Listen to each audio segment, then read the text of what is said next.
thanking God for the life of my mother. I'm thanking God for my life. And I'm thanking God for the life of my brothers. Today is exactly 2 months I've not been at work because I was sick. They said I was suspected for corona. But I'm fine now. My mother has been critically sick in the hospital for 3 weeks on oxygen, but she's very strong now. Amen. God took care. I'm not sure all the medicines she had to take, series of drugs, trips. But one thing I know is that God kept her alive. It's not about the expertise or the quality of the drugs we could give her, or even money. Because at one point I saw people who had money more than us dying in the hospital. When my mother was able to go on oxygen with an oxygen saturation of 39, and she came out healthy and strong. That was God. It was at the stage of coma, but God brought her life. I'm celebrating today as well as she's celebrating because it's a big thing God has done in our lives.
Hallelujah.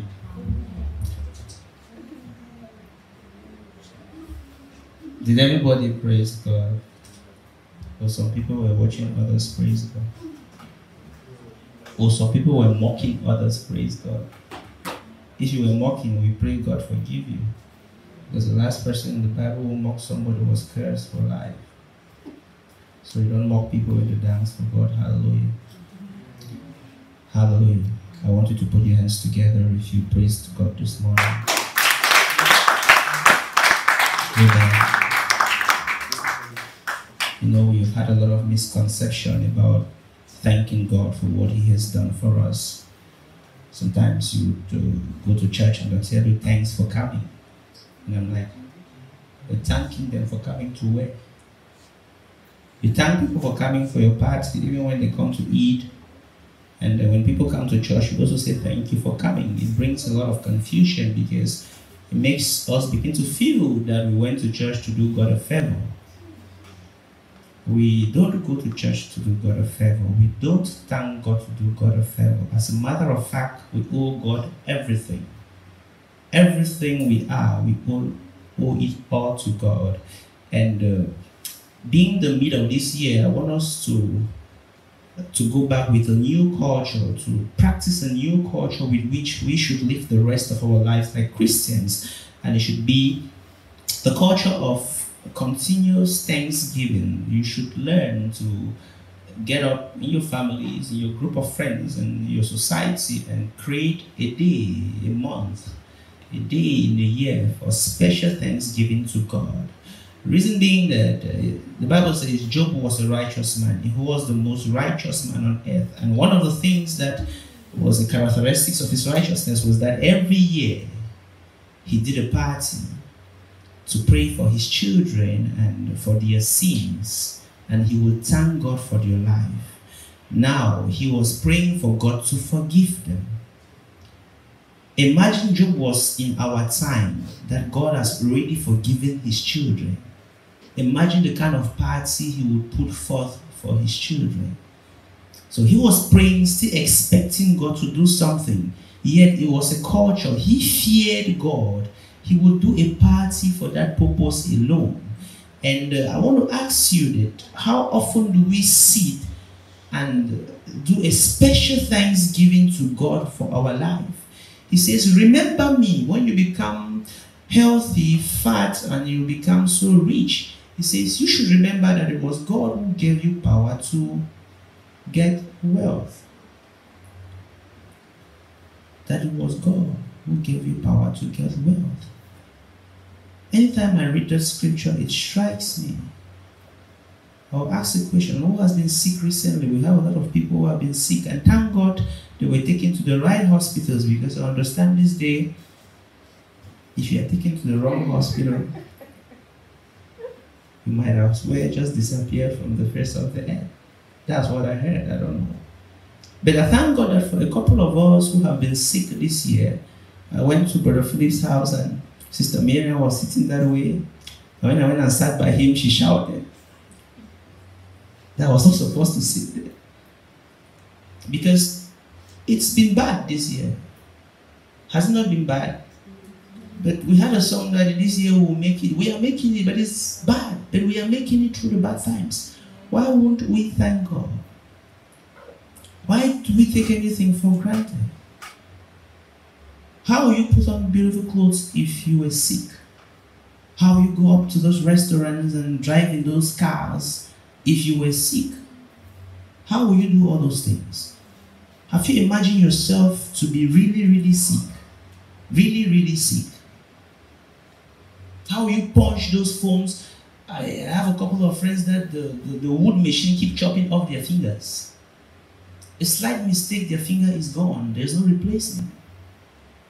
I'm imagining how would they live without that finger?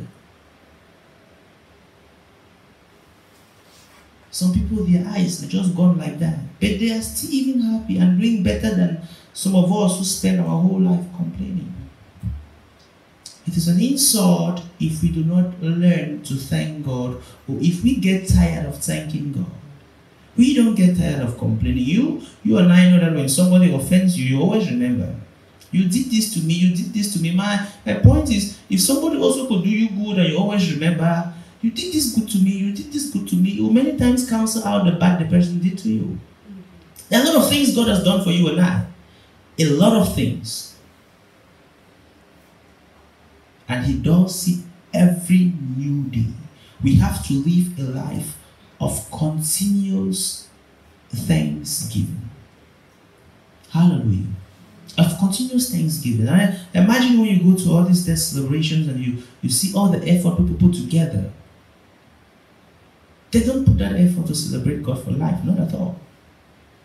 We just have become so concerned with the things that matters less, and that is making sense to the society. How many times have you been invited this year for a Thanksgiving service as much as you have been invited for a burial? How many times have you been invited this year for a birthday party and you saw it was as great as they will celebrate the burial of somebody? How many times? You tell me that no, we have all focused on going towards the bad things, but we should celebrate life. The Bible says, rejoice, eat what you want to eat, drink nicely, be happy with your friends, for that is all your reward living on earth. We ought to thank God for life. It is God who has given you strength to make wealth. And I would explain that like I always explain, that everything you use to make money is being supported by God. From your eyes to your blood to your legs to your thinking to everything you use on this earth to do anything you do is being given to you by God. And if you and I can appreciate that fact that our bodies have been put together by God, we would always thank God. If they are dancing for Him, you would dance crazy. King David danced until he took off his clothes. And when they wanted to talk, he told the people that I was a shepherd boy, I was a foolish boy, I had no title in the society, and God picked me. In the midst of all of you, God picked me. And he says, why will I not thank God? Let's read something in Psalms 107. It says, give thanks to God, for He is good. His faithful love endures forever. Has the Lord redeemed you? Then speak out. Tell others He has saved you from your enemies. I know some of you will say you don't have a reason to give thanks. So I'm giving you biblical reasons that you should give thanks. You say you don't give thanks because you didn't have a job.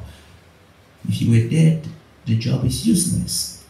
For He has gathered all the exiles from many lands, from the east and from the west and from the north and from the south. Some wander in the desert, lost and homeless, hungry and thirsty. They nearly died. Lord, help. They cried into trouble, and He rescued them from all their distress. You and I have been in times that we knew that nobody could help us. And we called upon God, and He heard our prayers, and He delivered us. He delivered your father, your mother, your sisters, people that you couldn't reach out to on your own. God has delivered them. Even when Jesus was born, He was taken to the temple and giving thanks to God. They say Solomon sat one day and he was thinking, oh God, you've taken me and you made me a king in this palace. You're so wonderful. And he went up to the mountain and gave thousands of sacrifices to God. And God came and met him. Solomon, why did you do this? He said, I just came to thank you, God. I'm not asking you for anything. You don't come and give thanksgiving because you need something. You should just appreciate that you have had enough. You have had more than enough to be thanking God for. The truth, the reason you and I are sometimes not happy is just because we like excess. It's not because what you have is not making you happy. Have you ever witnessed that? It's not because what you have is not making you happy. Some of you, I told you, you have one bed, you're using it alone, and you're complaining. You're complaining. You're really complaining to God that you have just one bed, that you have just one room. And so people are sleeping under the trees and sleeping under the bridges, and they're really telling God, they're not afraid. They're not afraid. You say, God, I've not eaten since morning. You're not afraid.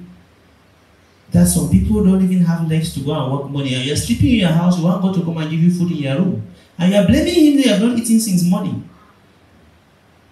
You're blaming him that God, they stole my car. You wanted to see the car with you inside the car? I don't know. They stole the car, you're not happy. Mama said, Pastor, they stole my car, pray for me. I said, why? See, because you're a pastor. Am I a pastor? Am I a pastor? I'm a pastor. I'm not a pastor. Since I knew you, I've never seen you come and give me offering of pastorship. There your car is missing. You say, pray for me. I said, but you should thank God. And he got another car. I think the car is outside there. So you should thank God that they didn't steal the car when you were sleeping inside. Because they should have thought you will fight them and they kill you. What is a car? Yeah? So we should learn to appreciate God. Appreciate God. If some people break up in a relationship because they didn't buy an iPhone X, imagine. You equate yourself to iPhone X and you break up from a relationship. And when they come and ask you, you are complaining that this is the reason I got angry and left. You see, the things we quarrel and fight about, I'm just trying to tell you that they are as useless as everything. If you are alive and God has redeemed you, God has given you, if you are a Christian, you should thank God. Because there are others that no matter how you explain God to them, they don't want to understand. Their minds have been completely blocked. You should thank God that your mind can accept the gospel. You should thank God for salvation. This is Job praying every year for the children. And you have already been given salvation. So you should thank God that, Father, I'm thankful to you that my parents brought me to Christ. They didn't bring me to Baba in the village. They didn't bring me to some places that I began to practice magic. It's not everybody who has that privilege that you have. You thank God you can sit in church and worship Him on Sunday. It's not everywhere in the world people sit in church on Sunday and worship God. It's not everywhere. There is nothing you should take for granted until you have to call some people to come to church. It's a criminal offense. That the church is free and they still have to beg you to come to church. Hallelujah. We shouldn't insult God. Say, I won't insult God. I will not insult God. It's an insult to God to complain rather than giving Him thanks. It's an insult to God. And He can still do to you what He did to the people in the Old Testament when they were angry. He just read here that if you don't forgive one another, God will not forgive you. It's the gospel of grace, yet He will not forgive you if you don't forgive one another. So if you grumble against God, it's dangerous. It says destruction to those who argue the Maker. Anybody who says I've been arguing with God, God, why did you born me in Cameroon? I keep telling you to stop that one. God, why did you born me in Cameroon? God, why am I black? God, why does my father not make money? God, why? All those things are insultive. Do you understand? Because you are telling God that, God, you're not a good ruler of the world. Give me a position, let me rule. Satan tried that rubbish, and you know where he is till today. Create a culture, a style of thanksgiving. Put your family together. Put your friends together. And I'm celebrating my birthday to thank God. You're not just celebrating your birthday because everybody is celebrating their birthday. No. I'm celebrating my birthday to thank God for life. To thank God He has kept me up to this moment. That's the reason I'm celebrating my birthday. Putting God first. Bring your children together. Tell them God is the one that has been providing for us.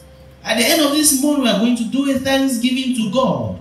Remind them of the goodness of God. Tell them you were 9 months in my tummy and God was looking after you. I couldn't see you. And when you were a little child going about picking rubbish and eating, God was looking after you. I couldn't help. You should instill the fear of God in your children. So when they grow up, they'll not be behaving like some of us. Do you understand? They should just fear God by nature. They should be glad when they say it's church time. What kind of place are you washing on Sunday morning? What kind of dresses, for Christ's sake, do you want to wash on Sunday morning? What kind of njangi do you want to attend on Sunday morning? What kind of njangi? Is it not witchcraft in practice? Answer me, is it not witchcraft in practice? That somebody gives you life, you use it until his own day that he has kept aside, that this is a day for you to go and remind yourself of all the good things God has done for you. Rejoice with one another. You get up on that day and start making programs. Somebody will say program punish you there. But it's not good.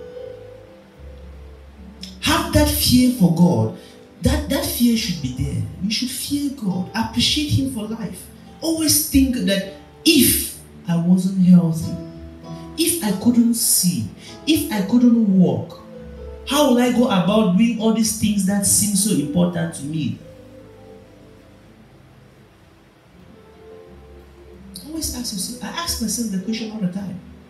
And it helps me to be thankful to God for the things He has given to me. It helps me to appreciate God for the things He has given to me and take my eyes off people's things and thank God for my own. And I'm contented and I'm happy. Hallelujah.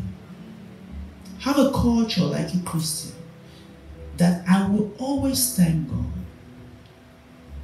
And anytime you remember something God has done for you and you want to thank Him, go to God with an offering.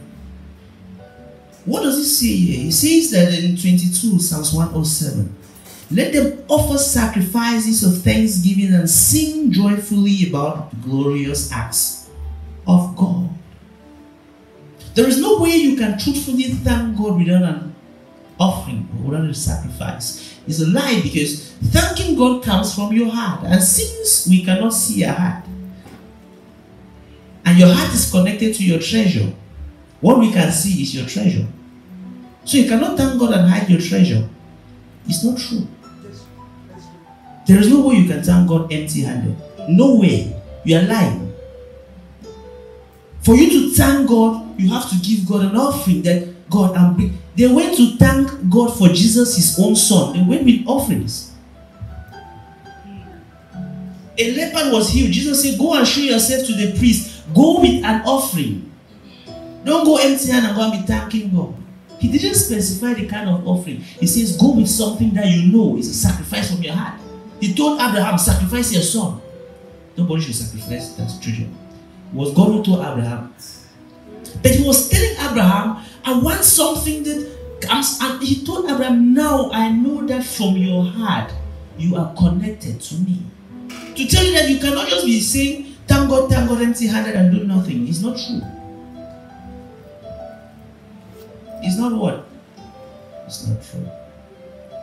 But you say, no, why should I? There was a rich man who came to Jesus. Jesus said, my friend, go and sell your wealth and come to the kingdom. He said, no, I will not. They are too much. And God told him that night, you will go. Every night, rich people go and leave wealth behind. Every night. As we are in this world, every night, rich people do what? They go and leave wealth behind. And as long as the earth remains, wealth is nothing. Don't put your eyes on it. Hallelujah. Because what God does for you and now, your money can never do. What God is doing for your kids, your money can never do. How much did you spend for your mother on oxygen for 30 days? Or how many? If they ask you, some of us will collapse. If they put you on oxygen for 3 days, be careful. When they put all your family, be careful. You pray that people should die. You start praying that God is okay, I can stay without my wife. Then I just go. God is okay, no, I can still deliver children.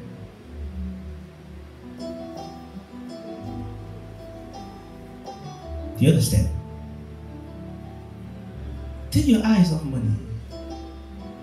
Use it to celebrate with your friends. Use it to give offerings. This young man, I was telling them last week that no matter how small you are in this church, you must give offering for the radio program.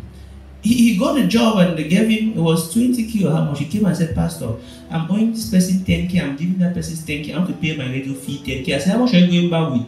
He was going maybe 10k. I first of all took my 10k. And he said that, Pastor, it's remaining 10K. I said, what do you want to do? You want to give me offering? I said, oh, he said yes. I said, give it. So he left my office empty-handed. But I was shocked at that behavior. I was in town a day after I was in town. And one man came and knocked the door. He said, excuse me, sir. I said, what? He said, I have a car like yours, but it's disturbing me so much. Do you have a mechanic who can fix it? I said, okay, call me after. I'll tell you. I said, call me on Monday. And I came Sunday, he was calling. So I said, okay, I took the young man. Let's go and see this man's car. Then when it was a job for 300,000, bring one share of that money. Then when it was a job for 300,000, the man was begging him that, please go and fix my car. He doesn't know him. He doesn't know me. He's a French man. He was begging that, please take my car and go and fix. So I'm waiting my own share of the 300K, understand? But the man, and what I went to buy, I didn't even buy. It's like God just told me, go and stand here. Somebody is coming here to see you, and then, and that was all. You can't say, this is all I have, this is all I have. It's a deception from the devil. All you have is God. That's all you should know that you have. That will go with you everywhere you are. Don't be so proud to stand God. Don't be.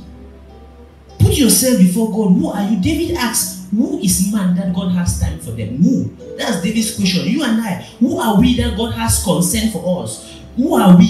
Who are we? As stubborn as we are, that God say, go here. This man will go by this place. God says, stand here, you go and stand the other way. God says, don't go, we want to go.